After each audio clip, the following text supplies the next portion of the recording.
یسوع مسیح کے زندہ اور قدوس نام میں آپ سب کی خدمت میں اسلام۔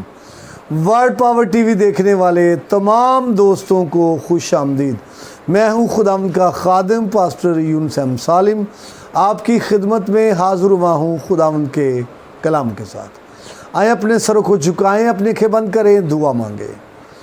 وفادار آسمانی خدا، ہم تیرا شکر کرتے ہیں، تو وفادار ہے اور تیری مانند کوئی نہیں ہے۔ ہم تیرا شکر کرتے ہیں، مجھے توفیق دے اپنے کلام کو بیان کرنے کے لیے، شیئر کرنے کے لیے فضل دے تاکہ تیرے کلام کو بیان کیا جائے۔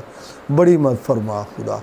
حاضرین سنیں، سائمین کو اس کے وسیلے سے برکت ملے، یسوع مسیح کے نام میں آمین۔ ہم موازنہ کر رہے ہیں بائبل کے اندر چند شخصیات کے حوالے سے، چند چیزوں کے حوالے سے، شہروں کے حوالے سے۔ تو آج ہم موازنہ کریں گے دنیاوی فصیل اور روحانی فصیل۔ فصیل کہتے ہیں دیوار کو۔ آپ کو یاد ہوگا کہ پرانے زمانے میں ہر شہر کے چوگرد اور ہر ملک کے چوگرد دیوار ہوا کرتی تھی، شہر کی پروٹیکشن کے لیے، شہر کی حفاظت کے لیے۔ اس میں بابل کی دیوار جو ہے اس پر بات کریں، بڑی فیمس تھی وہ۔ اس کے بارے میں کہا جاتا ہے کہ بابل شہر کے چوگرد جو دیوار تھی، اس کی جو لمبائی چڑھائی اونچائی ہم دیکھتے ہیں تو 350 فٹ اس کی اونچائی تھی، 87 فٹ اس کی چوڑائی تھی اور 35 فٹ گہری اس کی نیو تھی۔ اور جب ہم یرو کی دیوار کی بات کرتے ہیں تو اس کے بارے میں کہا جاتا ہے یہ کوئی 21 فٹ چوڑی دیوار تھی۔ اور پھر جب ہم نینوا کی فصیل کی بات کرتے ہیں تو اس کے بارے میں کہا جاتا ہے کہ بیک وقت اس پر 3 رتھ برابر دوڑ سکتے تھے۔ اس قدر یہ چوڑی تھی کہ برابر 3 رتھ نینوا کی دیوار پر دوڑ سکتے تھے۔ اس زمانے میں چونکہ فصیل کا بڑا رواج تھا اور ضروری سمجھی جاتی تھی، اور یہ پروٹیکشن کے لیے تھی، حفاظت کے لیے تھی۔ اور بائبل میں آپ ان کو دیکھتے ہیں، پڑھتے ہیں، اور کس طرح سے لوگوں نے ان کے لیے ورک کیا۔ اور پھر یہ جو بابل کی دیوار میں نے آپ کو بتائی ہے، دیوار ہونے کے باوجود بابل کا شہر جو ہے وہ لے لیا گیا، مسمار ہو گیا۔ وہ لمبی ڈیٹیل ہے کیسے ہوا۔ اور پھر آپ کو یاد ہوگا کہ یرو کی دیوار جو ہے وہ گرا دی گئی۔ بنی اسرائیل نے خدا کی قدرت کے سبب سے نعرے لگا کر اس کو گرا دیا۔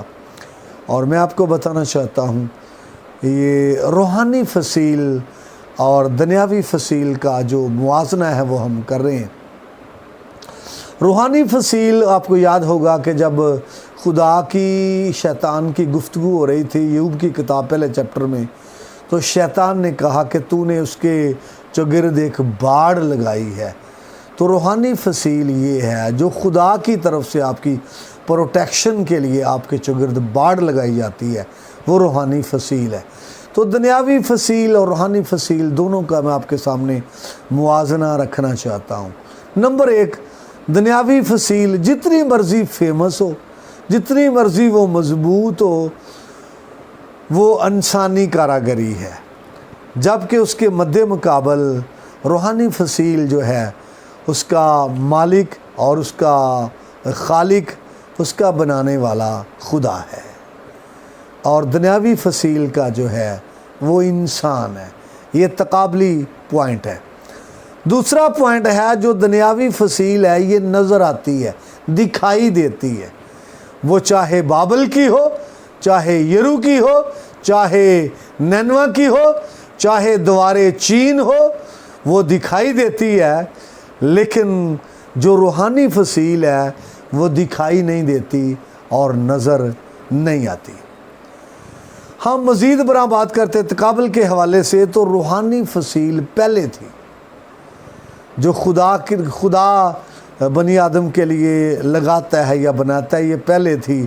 دنیاوی فصیل جو ہے یہ بعد کی ہے۔ دنیاوی فصیل جو ہے یہ حفاظت کے لیے بنائی گئی، اور اسی طرح سے روحانی فصیل بھی حفاظت کے لیے، اور یہ بات دونوں میں مشابہ ہے۔ دنیاوی فصیل بنائی گئی نام پیدا کرنے کے لیے۔ آپ کو یاد ہوگا کہ بائبل کے اندر لوگ نام پیدا کرنے کے لیے یا یادگاری کے لیے برج بناتے تھے، ستون بناتے تھے، اور اسی طرح سے کوئی ایسی عمارت کھڑی کرتے تھے یادگاری کے لیے، جیسے ہمارے کلچر میں یادگار یعنی منار پاکستان، اور پھر ابھی سلوم کے حوالے سے بھی ہے کہ اس نے ایک یادگار تعمیر کی، اور مغلیہ دور کے اندر آپ کو یادگار عمارات ملیں گی، جیسے شاہی قلعہ ہے، بازجائی مسجد ہے۔ تو لوگ نام پیدا کرنے کے لیے ایسی چیز بنایا کرتے تھے، لیکن خدا نے جو بنائی ہے یہ بنی آدم کی ہمدردی کے لیے ہے۔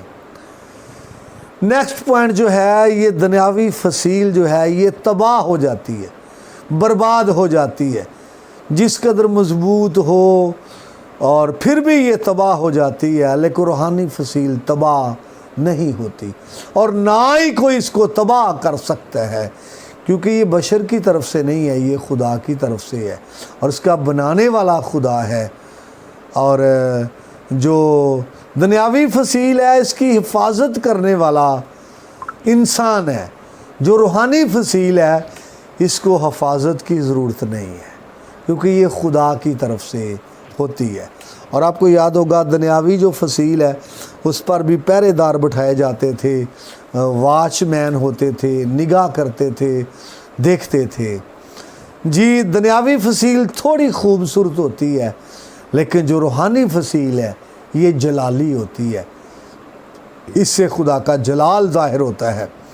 اور جب ہم خدا کے جلال کی بات کرتے ہیں مزید برآں، تو پھر کئی چیزیں باتیں اس سے ریلیٹڈ ہیں، جیسے روشنیاں اور بجلی کی طرح نور اور آگ اور پیتل کی طرح چمک، یہ ساری باتیں خدا کے جلال کو ظاہر کرتی ہیں۔ آپ دنیاوی فصیل کی بات کرتے ہیں تو وہ دھاتی اور جماعتی ہوتی ہے، جماعت دھاتی اور جماعت دھاتی ہوتی ہے دنیاوی فصیل۔ لیکن جب آپ روحانی فصیل کی بات کرتے ہیں تو یہ الہی قدرت کی ہے، خدا کی قدرت کی بنی ہوتی ہے۔ جب آپ دنیاوی فصیل کی بات کرتے ہیں تو وہ کسی ملک کی فصیل ہوتی ہے، روحانی فصیل کی بات کریں وہ بھی کسی ملک کے لیے ہو سکتی ہے، دنیاوی فصیل کسی شہر کے لیے بھی ہو سکتی ہے، اور روحانی فصیل جو ہے وہ بھی کسی شہر کے لیے بھی ہو سکتی ہے۔ اور جو دنیاوی فصیل ہے وہ قومی فصیل بھی ہو سکتی ہے، اور جو روحانی ہے وہ بھی قومی فصیل ہو سکتی ہے، اور جو روحانی ہے وہ خاندانی فصیل بھی ہو سکتی ہے، یعنی ایک خاندان کے چگرد خدا نے لگائی ہے، یا پھر شخصی بھی ہو سکتی ہے، کیونکہ خدا نے کسی شخص کے چگرد لگائی ہے۔ لیکن جو دنیاوی فصیل ہے وہ نہ شخصی ہوتی ہے اور نہ ہی خاندانی ہوتی ہے، بلکہ وہ تو کسی ملک کے اور کسی شہر کے چگرد لگائی جاتی ہے۔